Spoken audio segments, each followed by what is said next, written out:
របស់គាត់បាននៅក្នុងទេថាវិការបងអូនទុកមកបងអូនឲ្យល្បីមិនបន្តិចបន្តួចនេះមើលមុខគ្នាក៏បើទុកធ្វើបនតែប៉ុណ្ណោះ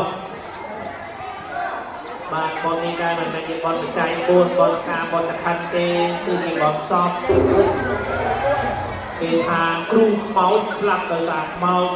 គ្រូចាប់ពស់ក៏ស្លាប់ដោយសារពស់បែបចិត្តដែរចុះតារាឲ្យយើងតាមពីរូបពីអូនទៅតាមស្លាប់ដោយសារអ្វីទៅបាទនៅវិការទូបានមួយលោកបានទៅដល់ព្រោះលើគោក្រៅពីសេរីតាមរយៈជឺ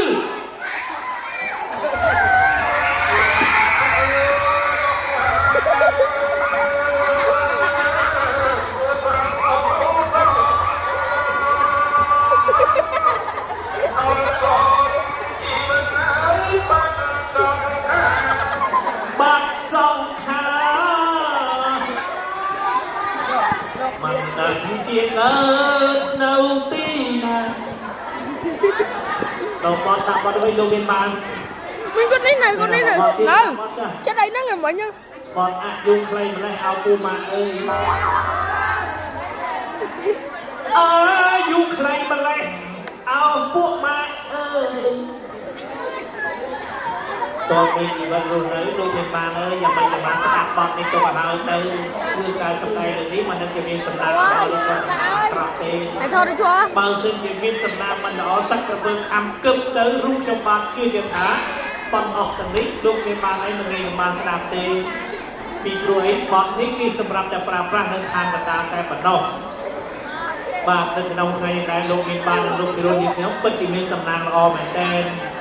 មានដាច់កូនមកទស្សនាច្រើនអស់ថែមទៀតផងយ៉ាងម៉េចក៏បានស្ពះដាច់កូនទុកឲ្យទៅគឺការសម្ដែងលើនេះបើសិនជាសត្វក្រពើខាប់គឹបទៅបាទនិមន្តដាច់កូននេះបាំងស្គរពីនេះទៅឲ្យសង្ស័យដាច់កូនមកយកផាតិកាទេមើលទៅ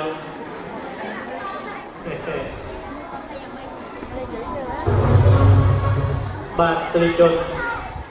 រូបខ្ញុំបានជាអ្នកការវិបាយពីពេចពីសម្ដីដែលខ្ញុំនិយាយតាមបណ្ដានេះបាទមិនមែនជាការពិតទេដូច្នេះហើយសូមអ្នកណាកាន់តែពូតោផង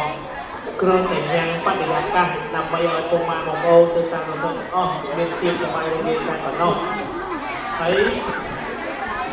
ឲ្យពីលោកតាមយើងខ្ញុំបាទទទួលប្រតិបត្តិរបស់ពុកម៉ែបងប្អូនហើយសម្ដែងក្នុងគ្រោះថ្នាក់នេះជួបពុកម៉ែបងប្អូនទស្សនាទាំងអស់ពីការលោកបានគួរលើគួរក្រៅពីពេលតាមសារទៅចិត្តជឺ